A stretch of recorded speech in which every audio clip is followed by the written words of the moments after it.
interesting area. I will tell you how to migrate data from Azure SQL to Azure Data Lake. So normally, like we face this kind of scenarios when we are working for our customers, maybe for some reason or other. So let's get started. So Gavaskar has already introduced me, so I did not go to this. So in a brief, like I work as an intelligent cloud and automation architect on Azure. Uh, And in today's agenda, so it would be a more of a practical session. So where I will be doing a lot of hands-on because the topic itself is practical use case, right? So this is one of the use case that I will demonstrate today that I had solution for one of my customers. So it's a real world use case.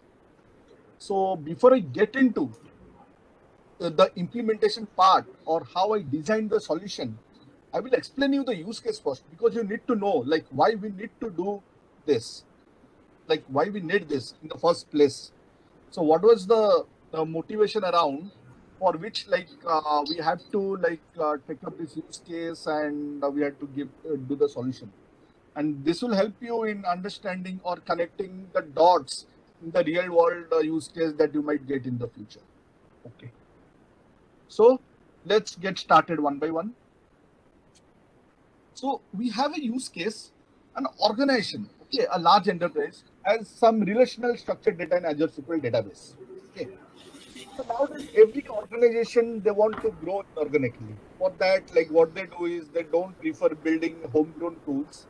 They purchase or like some third-party utilities or some third-party companies which have those different kind of tools. In the same way, this organization, this has some relational structured data in Azure SQL database. And what this organization has done is, it has purchased an analytics platform or acquired a company through the merger and acquisition route, and itself it has got an analytics platform that is designed to work on Azure Data Lake. Okay, we have the Azure Data Lake, and it has an analytics platform. It works on that Azure Data Lake. Okay, and the organization has acquired this platform. So now the question comes, it also has some data on Azure SQL database, not much. It doesn't want to spend much of time in writing new things on top of Azure SQL so that it can bring it into the ecosystem.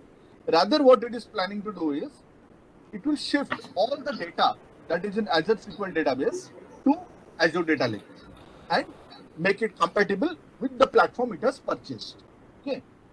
So, in a nutshell, like a company has purchased the analytics platform that works with Azure Data Lake, and it has some data in Azure SQL. It doesn't want to spend much of amount or doesn't want to spend dollars or pounds in building a new system. So it has purchased it and it needs to migrate all the SQL database to the Azure Data Lake so that the Azure analytics platform that is built on Azure Data Lake can seamlessly work with the data that is there in SQL database. Okay, it needs to migrate it there. So that is a very simple use case. Now, there are different ways to do it, but my preferred solution design was this, what we see. Okay. So for the migration part, so the scope of the work was like migrating the data from Azure SQL to Azure Data Lake. So the scope of the work was what we thought is we will get all the table names that is there in Azure SQL database. Okay, we'll go to each of the database. So that is not depicted here because the use case is too big to get depicted. I've just picked a part of it so that I'll give you the crux out of it and you can actually build on top of it when you get into an actual real-time scenario. Okay. So the first place, what I do is I get all the table names from the Azure SQL database. I iterate through all these tables. Okay. And then get the table data and convert it to CSV. Then we push the CSV to Azure Data Lake. Finally, the data resides in Azure Data Lake. Okay. So we get all the table names from the SQL database that is there. We iterate through each of the table names, get the table data and convert it to CSV. Okay. Each of the table data is converted into CSV, and that CSV is kept in Azure Data Lake. And to achieve this, this is how your Azure Data Factory pipeline looks like. Okay. So we have Azure SQL database. This is a lookup method. What it is going to do is it will read from all the tables from the Azure SQL database, and then it will get into a for each mode, copy data for each of the table, and start dumping it into the Azure Data Lake. Okay, this copy data will read from whatever this lookup is giving. This lookup will read through like all the tables, and the copy data will it will get called inside the for each loop, and it will start copying the data from SQL to Azure Data Lake. So this is the use case, or rather, this is how the solution was made. Okay. So now, without wasting much of time, I will now open up the Azure portal and start building this solution. Okay. So let me get started.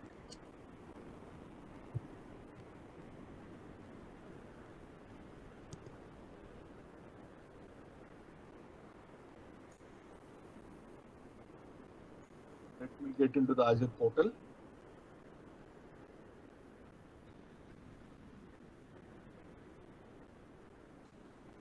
So first, if I go back to the scenario use case, so what we need to do, we need to transfer some data from Azure SQL to Azure Data Lake.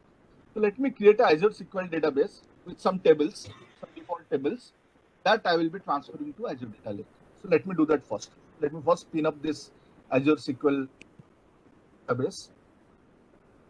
For this, I can do a create a resource. Okay.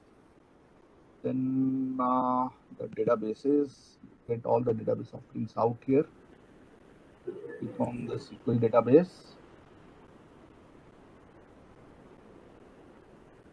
Okay. So let me do a new resource group. We'll call it as RG multi-cloud demo. Okay. I need to give a name of the database. I'll give it DB multi-cloud demo. I need to have a server database. DB multi-cloud demo. And most importantly, I need to give these credentials with which I'll be able to log in.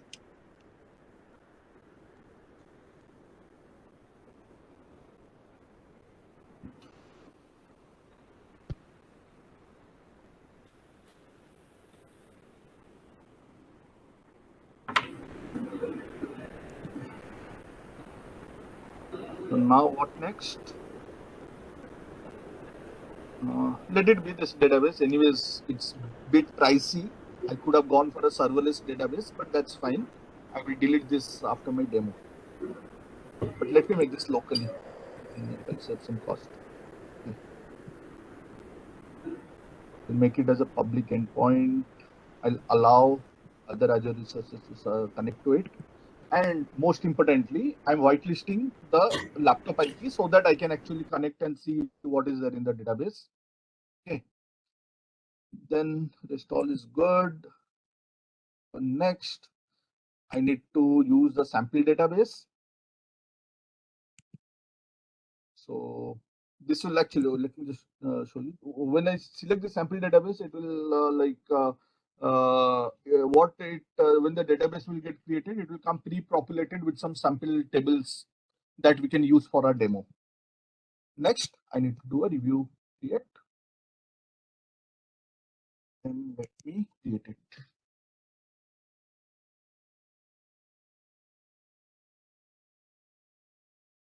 Might not allow, but let's see. Because this thing exceeds the spending limit I have set on my account. But let's see if it works. Okay. Now what next? I need to have a. What is the next thing I need to have? I need to have a Azure Data Lake where I'm going to dump the table data. Okay. Let me start creating this Azure Data Lake. Get into the Azure environment.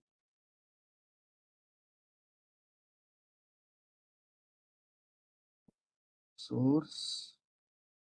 I will say that I use the storage account a lot. So normally I find it or like the favorites. To give a resource group, I'll use the same resource group where I've kept the database. So I have created the database in this RG multi-cloud demo. I need to give a storage account name, obviously. Like I can say that SA multi-cloud demo. Then we'll make it LRS.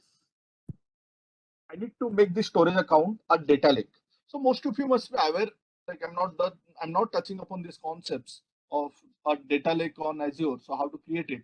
So normally what has happened is, so earlier like we had a web HDFS file system on Azure on top of which we used to build our data lake. That is the generation 1. But what has changed is now in Gen 2, it's the storage account on top of which the entire data lake is built. Storage account is pretty robust to like handle such kind of scenarios like huge volume of data and all. And Microsoft has leveraged the storage account to build the data lake on top of it. Okay, so that's why you see me creating a storage account when I say that that I'm going to create a data lake. And how to make it a data lake, I'll show you. You just need to enable hierarchical file system, okay, or a hierarchical namespace. So this will help you in creating a like a data lake storage that is Gen 2, generation 2. Okay. Now what next? You can do a review plus create.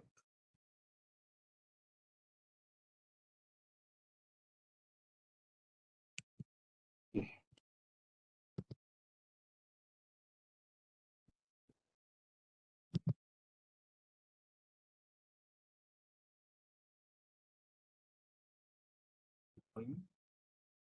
So now we have deployed or started creating this Azure SQL and Azure Data Lake.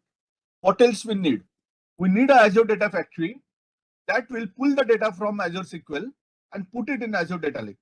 So now let me spin up the Azure Data Factory.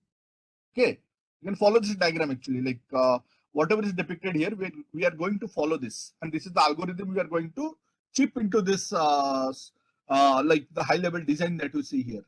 Okay, so now we have spin up Azure SQL and Azure Data Lake, and I now need to create this Azure Data Factory. Okay, see these are already created. So before I create the Azure Data Lake, let me show you the database first. So I can go to the query editor. I will give shells and I will get into this. You can see like a lot of data or tables have come pre-populated because I had selected that sample there. Okay, sample database. Restore the sample database, the Microsoft sample database, and Microsoft has restored that and given it to me. The same way this is also created. So let me go to the containers. Okay. See the symbol here, like it has changed, like it's a database symbol that you see here. That is how you can distinguish. So let me create a container out here. I'll say like SQL data. Okay. Okay. Okay. So my database is ready. My storage account is ready. So what else we need? We need that medium or the Azure Data Factory that will pull the data from the storage account and put it in this. Pull the data from the SQL database and put it in the storage account. Okay. So let me create that Azure Data Factory.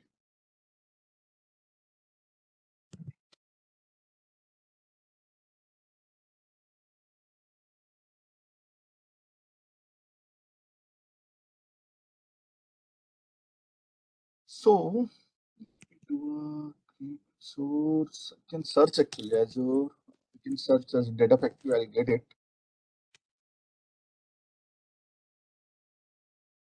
Right. To get.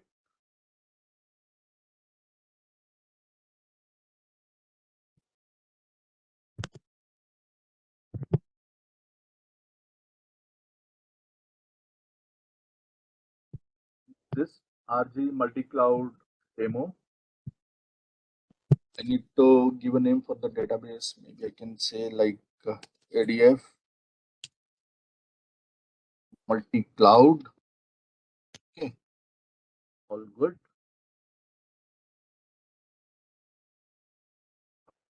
Let's create. It still needs some more information. Okay, yeah. Most importantly, if you have worked on Azure Data Factory earlier, so whatever pipeline we create, okay, whatever pipeline we create in the backend or in the background, it generates some JSON files, okay, that represents that pipeline or that is the code of the pipeline. And in real-time scenarios, like or in the production environment, no one creates a data factory from the portal. Everyone, experts, like if you are a data factory expert, you will actually be creating your data factory using those JSON, import that JSON and use those pipelines. Okay, so like normally we keep it in the Git.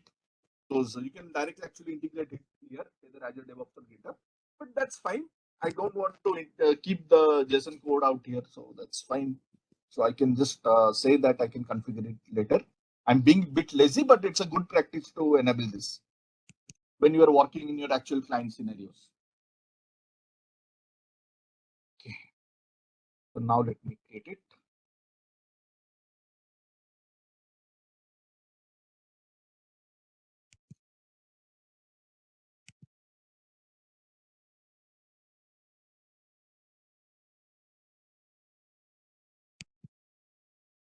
Takes a while.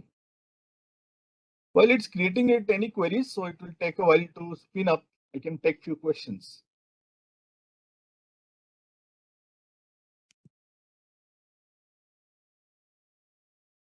So all of you are following me. So, or you want me to repeat me something, or you want to know something more?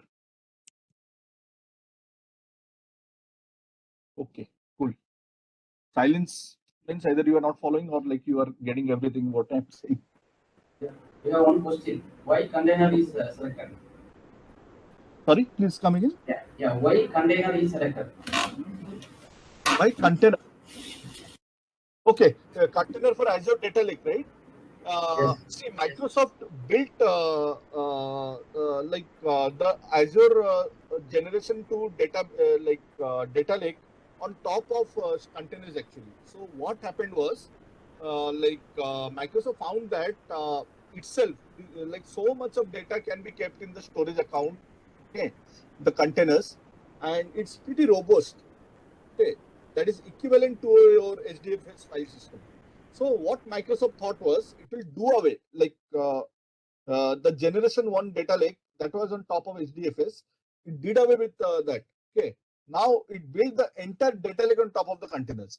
Again, why they came up with containers? One of the reason what I think, or most of us know is that, or Microsoft tells that container is pretty robust enough to handle so much of data. That's why they built the Gen 2 data lake on top of this containers. But again, like Microsoft will have its own reason for it. But again, today, the generation 2 data lake is on top of the containers. And generation 1, whatever, a lot of organizations are still on generation 1. They've started migrating their data to Gen 2 data lake. I hope that answers it.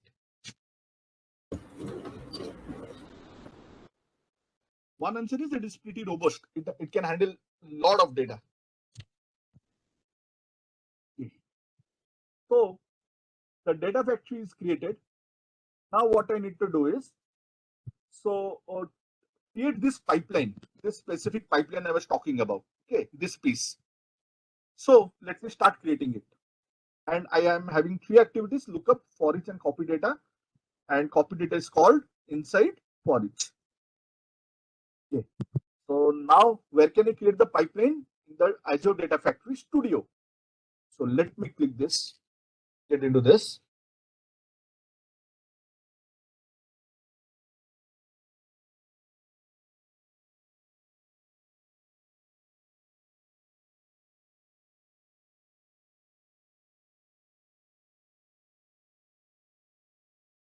While it's opening, I'll just like to call it out. This thing piece was pretty simple. Like I'm pretty sure you must be doing day in and day out, spinning up an Azure SQL or doing Azure Data Lake in your day-to-day work. You must be doing it. But this piece, whatever I'm going to demonstrate now, is a bit complex. So I would request you to be a bit attentive so that you follow these concepts. Because I'll be doing a lot of things in this data factory. The entire crux out here, what you say here. Okay. So let me go. Okay, I have already in this studio. So what are the activities I need to do? Let me list out in a notepad. Okay, a notepad is already open. I'll leverage that. Okay, just increase the font of the notepad so that you guys are able to see. First thing, I know, I need to connect to the database. For that, I need to create a linked service to database. Okay, so this is the first thing. Also, okay, let me call it as Azure SQL database. Also, what would be the next step? I also need to dump the data. Okay, that means I need to build some kind of a connection to the Azure Data Lake.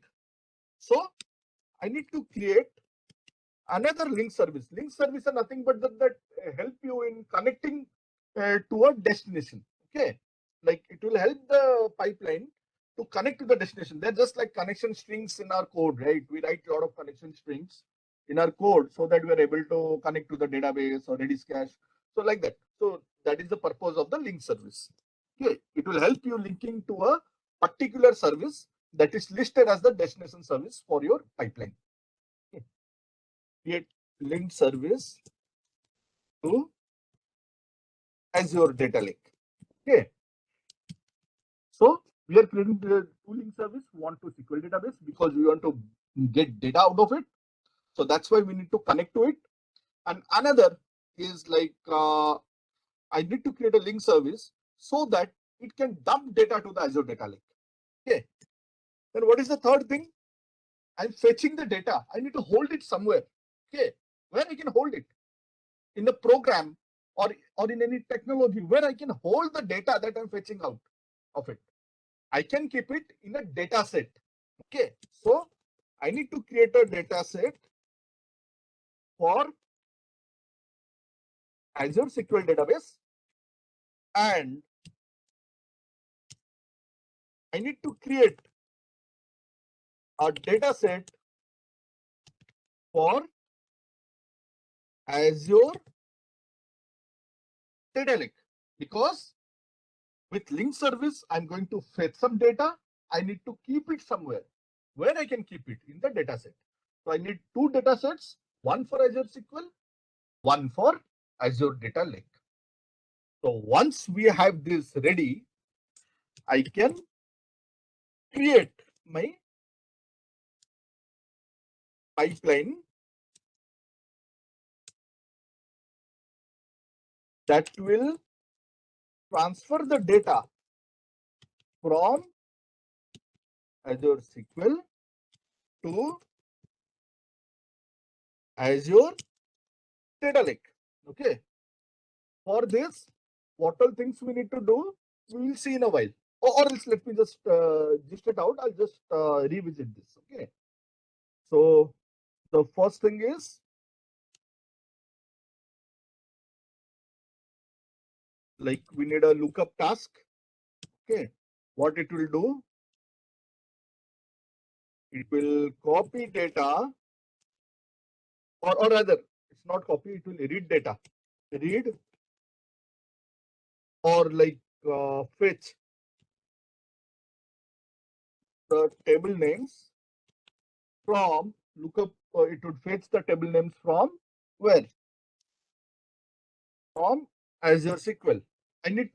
What I need to do, like normally, if you see my database, so it has these tables, right? I need to fetch the data in these tables. Okay, all this data, whatever is there in these tables. So it will be facilitated by this lookup task. Okay. Then For each. For each. then we need a cool. Good. We will need a for each. Very good. Okay. It will iterate over the table. Okay. Or the table names that I fetched basically. Okay. And then what we need? Any guesses?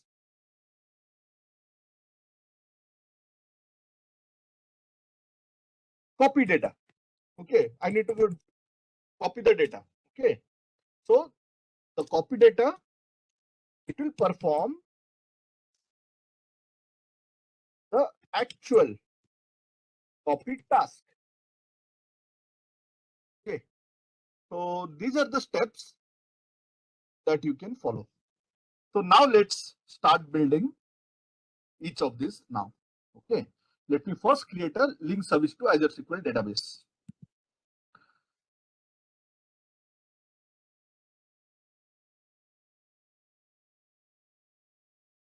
So where can I create a link service? I need to get into the manage. Okay. New. It's a, you see, you can connect to so many like destinations here. Like you can see here actually. Maybe you can explore on your own. Like Azure Data Factory is really powerful enough to connect to so many data sources actually. So, but I need to connect to this guy, Azure SQL database. Okay. Then continue. Select my subscription. Server name is DB multi-cloud demo. This one is the one that I created some time back. Okay. Then I need to give my credentials, my password.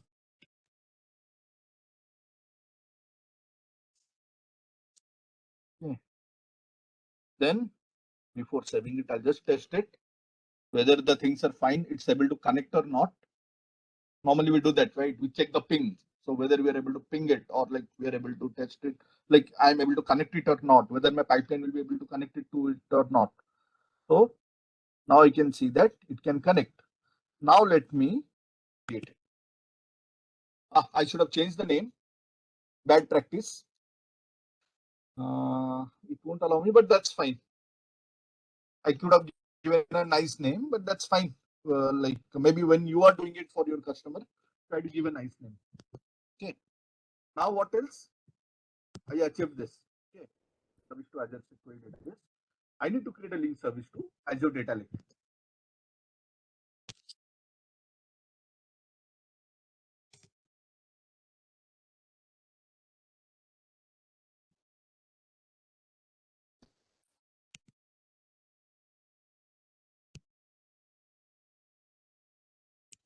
So, home and storage account. Let's say multi-cloud demo. Yeah, let's say multi-cloud demo. Then I need to do a test connection. I need to create. Here also I could have given a nice name. That's fine. We'll go with this. So I have created two link services. One is for the SQL database and another for Data Lake. So we have created these two. What next? I need to create a data set for Azure SQL database. Okay. I need to create a data set. So now let me do that data set so that I can keep the data for Azure SQL database. For that, where I need to go is this guy, author. Again, here actually your actual pipeline authoring starts and you start creating the pipeline. I have created the connection in the settings of the manage. Now I've started creating the pipeline. But before I create the pipeline, I need the data sets to hold the data. Do a new bit.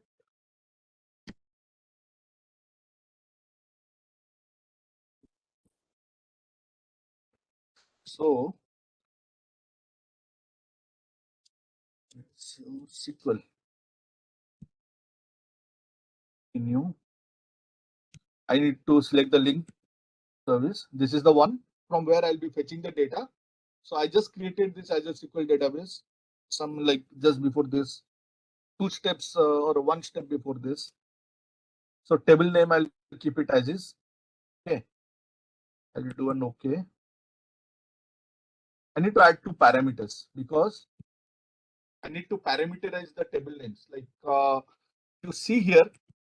So whatever table name this lookup will be giving, I need to copy the data from there. Okay, so I need to parameterize it so that it can hold the table names and the database schema that I get from this lookup. Okay. So let me add a parameter like maybe table name. Another is table schema. Okay. What next? I've added the parameters that can hold, or when I iterate actually in the for each. So what will happen is, so this lookup will be reading the data from Azure SQL, and this for each will be iterating through each of these tables. Okay, and then this copy data that will be using this data set, like will be getting into each of the iterations. So in each of the iteration, it will pick up the table name and the schema name, and it will work on it. Like normally we access the data using the schema.table name, right? So that's why we have created those parameters that will be able to hold the table name and the schema name for each of these iterations of the lookup. Okay. So now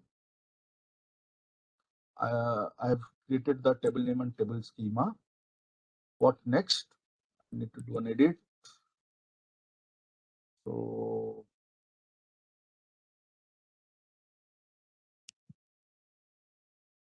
to add a dynamic comment. So I need to select the table name. This is the parameter that I have created. Okay. Sorry, first I need to give the schema name. Okay. Then you can actually do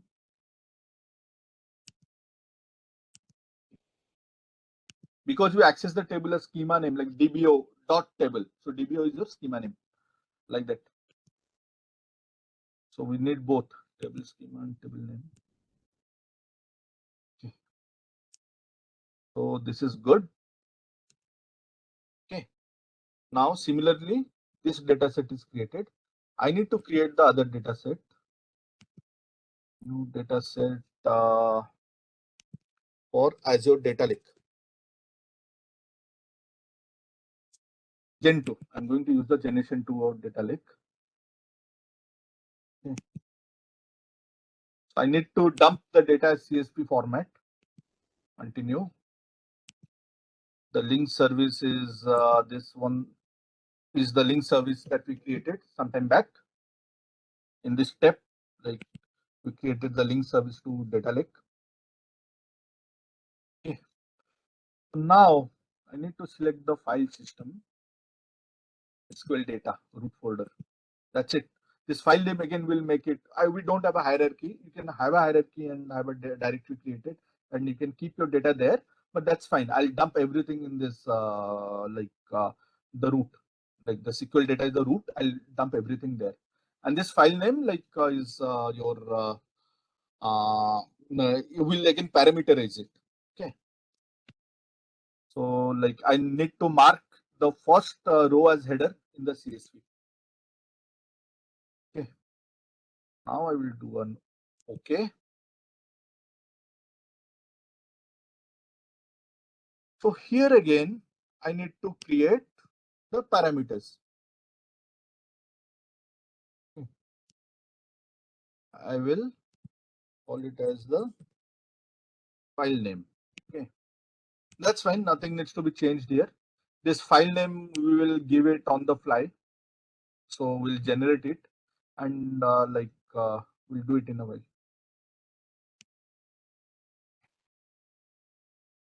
Now I will go to my pipeline and start authoring it. So as of now, what all things we have done is we have created a link service to SQL database, link service to Azure Data Lake. We have created 2 data sets. Okay. Now we are going to create a pipeline that will transfer the data from Azure SQL to Azure Data Lake. Now we are on the 5th step. First thing, I need to configure this lookup activity. Okay. So search for it, lookup.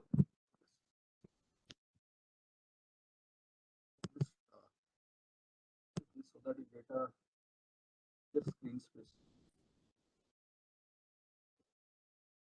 Give some good name, my pipeline at least. Like lookup SQL data. Okay. Or SQL table names. SQL names. Okay. Need to select a data set. One. Okay. So what next? This is something at the runtime we need to pass. As of now, I'll just pass it as none. In the runtime, I'll do it. Just mark it as none as of now, or else it won't allow. So this is a very recent change. Earlier, it never used to ask for the dataset properties, this table name and table schema. But now it has started asking for. So you can pass any dummy values out here, because in the copy data itself, we are going to actually configure this. No need of doing this here. Since it is there in the data set, it is asking you for that. Okay. So I need to do a query actually. I'll show you what that query is and what that query does. It fetches all the table names from the database. Okay, let me go here. The name of the database is DB multi-cloud demo. DB multi-cloud demo. Okay, done this. See, I get all the table names. Like if you see this, I get the table names and the schema. Table schema. This is in the cell CLT and the table name. Okay, database schema and the database names I get all. Okay, now I need to move this, all this. So I need to, my lookup should be firing this query and getting this table name and the schema. So that's why we have this. Okay, so now let me put this query out here. Okay, so this guy is going to fetch. Okay, so we are done here. Maybe you can just take a look at the query again.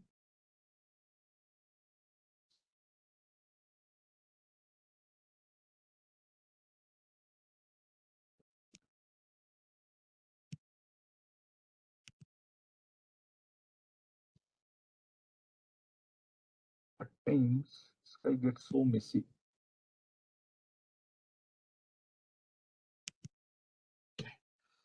So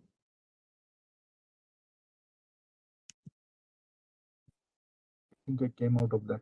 Okay, no issues. I'll just show it here. Okay. So this is the query. Select start from DB name, information schema dot tables. So table type equals base table. This will fetch you all those table names and the table schema.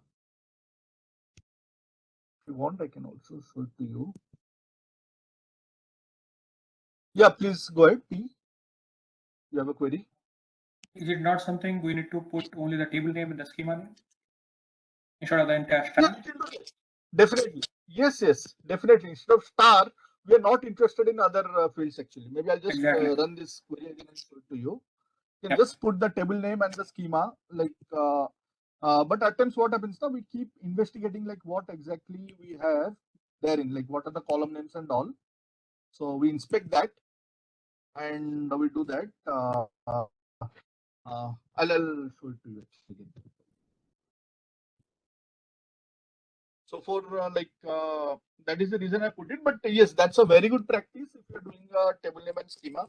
So what will happen is if you're doing a very large database, okay, very large databases, you'll be able to like save your like efforts. Correct. Got it. Yeah. So save a lot of efforts there. efforts in the sense performance. Okay. Star definitely has a performance issue.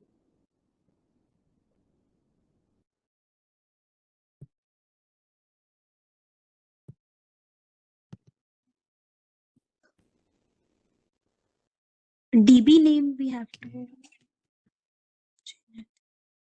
Yeah, DB. I need to give that.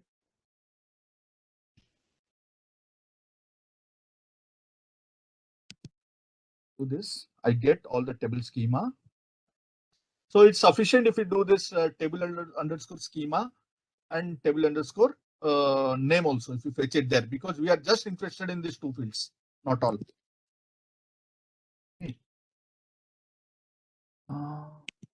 Okay. So what next? We need a for each. Now,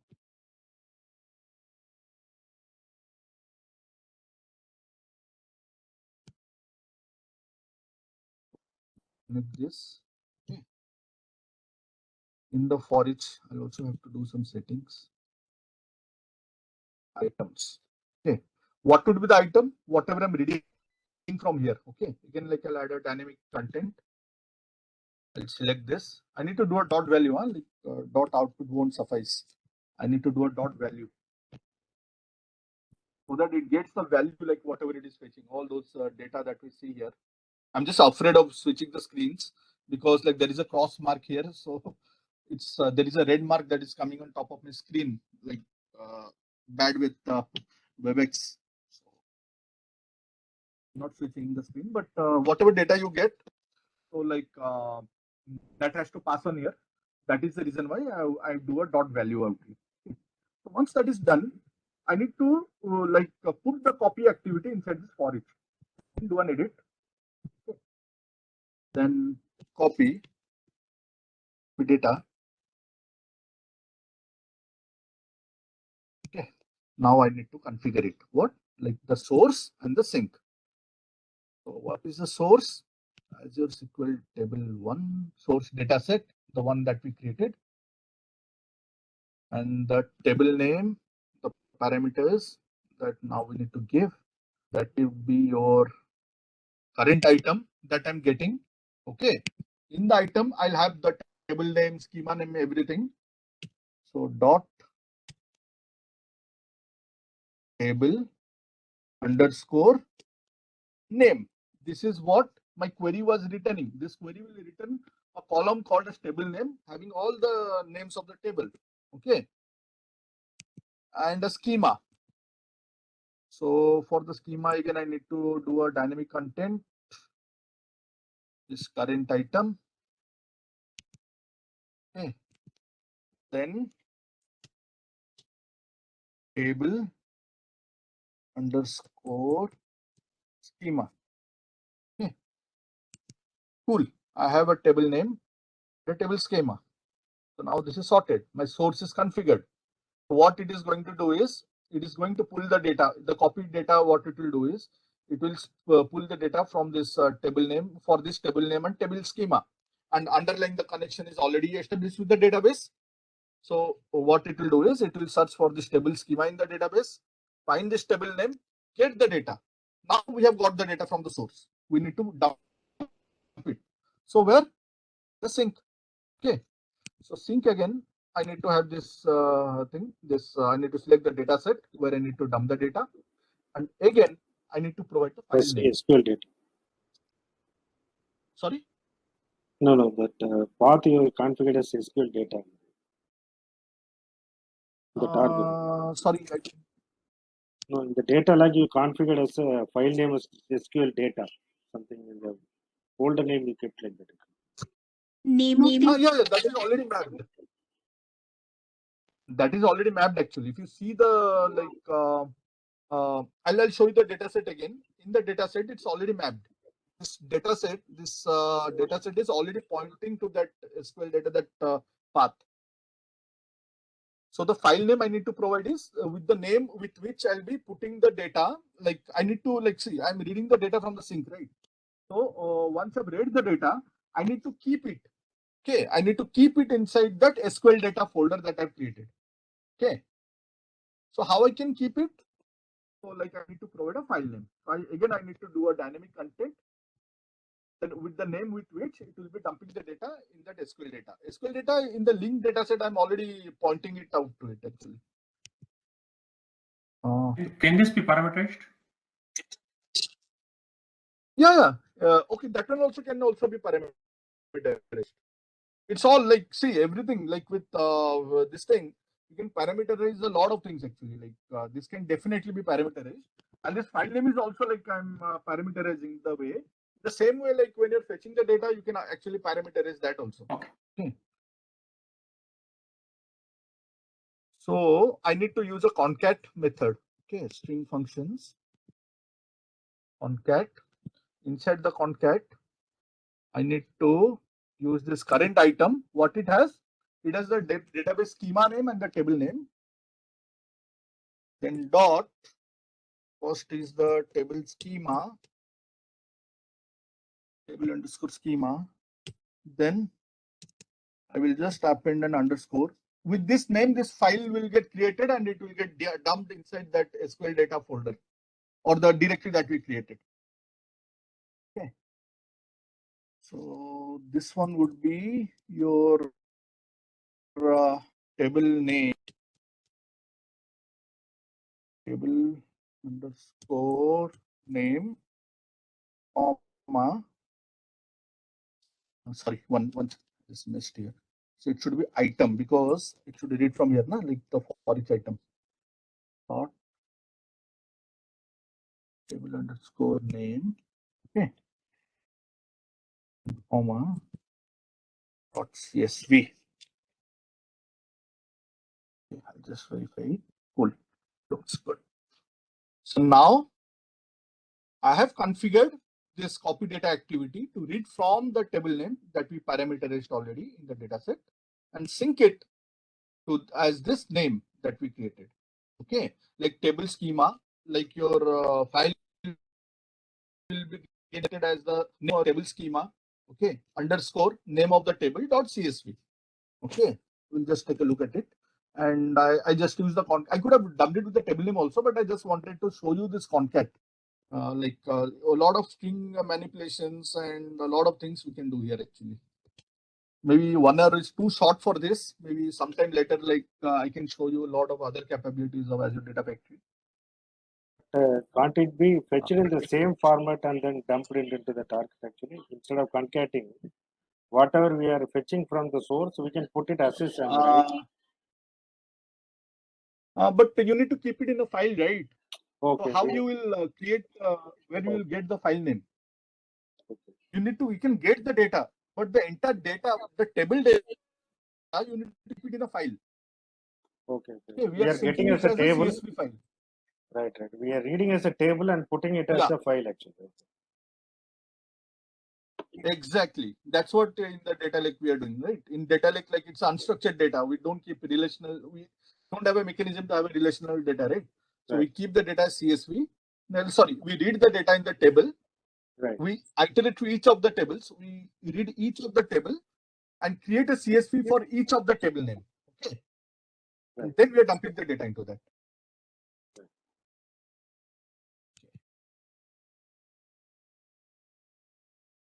So now, all good. Everything is ready. I'll just publish it first. Fingers crossed, if everything is good, it will get published, or else we'll have to sort issues. You can see, I don't see this nothing. Okay, publish is complete. Okay. Now, what next? I need to run it. You can create a trigger, but I'll just trigger it now. I will do a OK. Fingers crossed. Let's see whether it is running or not. We'll see the pipeline run. You can go and monitor the pipeline run actually. Oh, it failed. Let's see why it failed. It says invalid expression length. Lookup SQL.output.value cannot because property value doesn't exist. Available are fast or effective. Okay, let's inspect what it is complaining about. Might be, actually, like why it complained.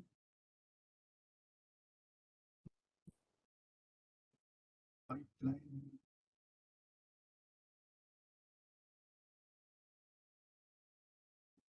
Screen is not at all allowing me to. 1 second.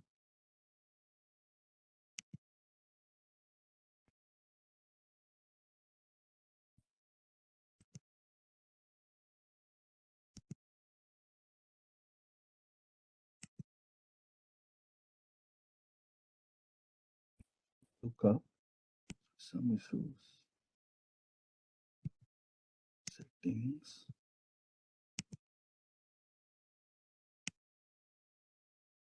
This is the guy, this is the culprit. It's just fetching the first row. Might be that is the reason. So now it should work. Very important. You should I'll just reiterate in the lookup table, like it is just fetching the first row only.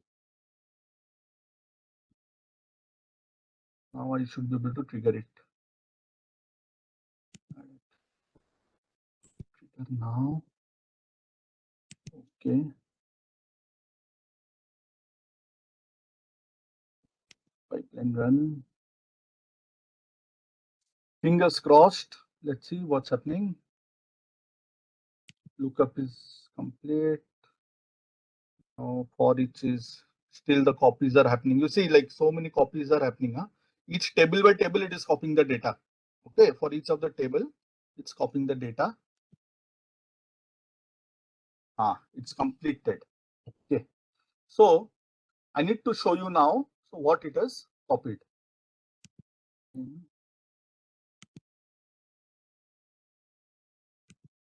So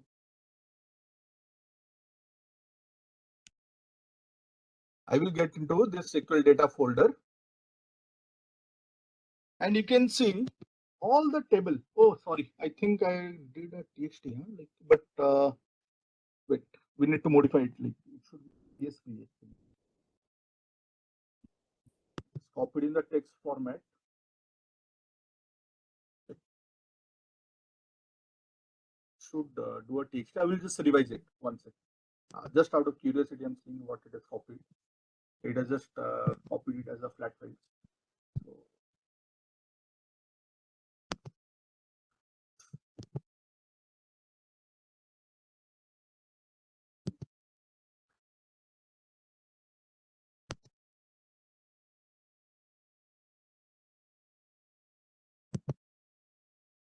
data.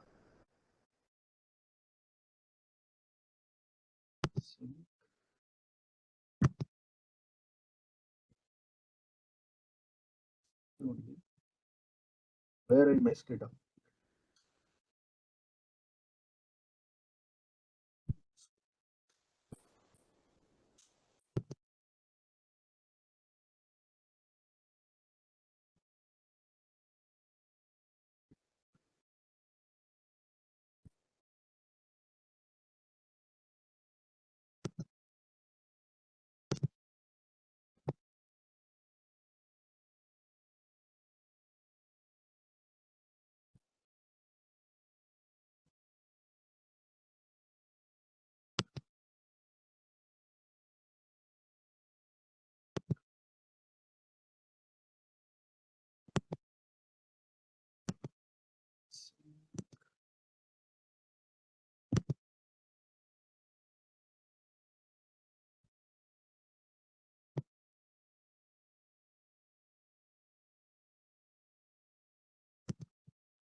Okay, I think we should correct the connection.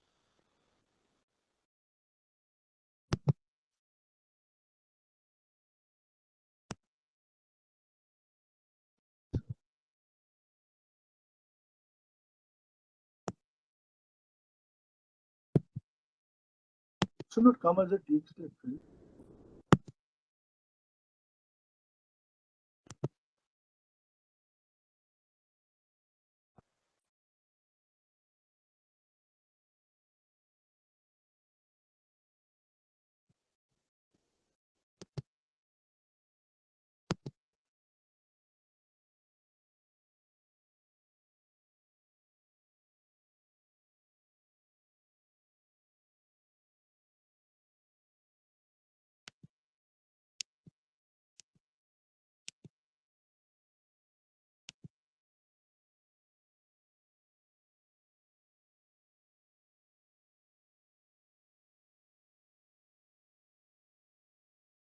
Just hold on, like I'm just trying to figure out.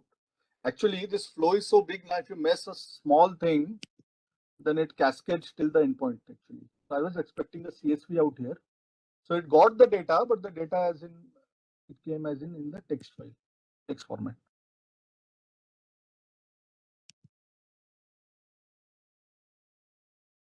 Ah, this is the guy. Huh?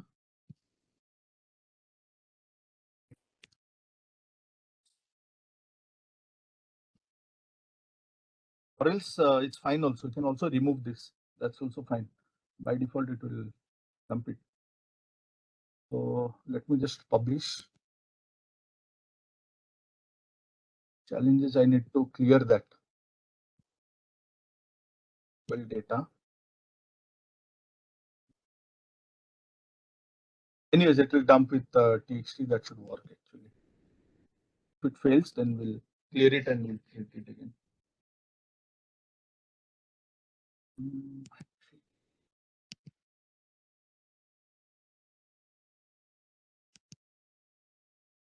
Okay.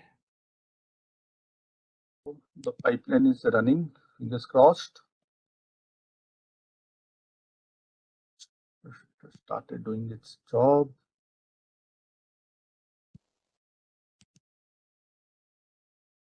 Let us see if some. Okay, it was pretty fast.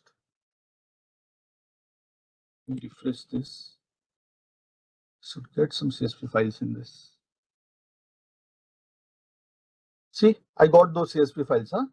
So what I did was, my apologies. So it's very important that you mention the file format there, or else it messes it up actually. So this is how the entire demo is. And apologies for this system. And it's good that if it fails, because or else if it fails, then we learn the skill of debugging. We can debug and get it corrected, right? So this is how we can see that our tables, ignore .txt ones, that is one, like because we didn't change that extension and it landed up this way. So we have this .csv files getting generated from the table. Like maybe if I get into one of them, maybe I'll get into the sales LT address, download this.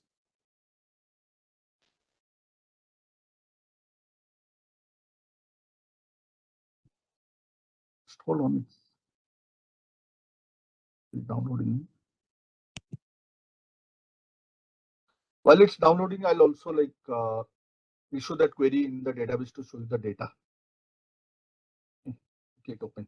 So these are the data. So it has fetched from that table. Okay, it has fetched from that table, and you can see that. So it has dumped the table as is. It has picked from the data from the table. Maybe I'll just show it to you. Like sales LT address. Let's start from.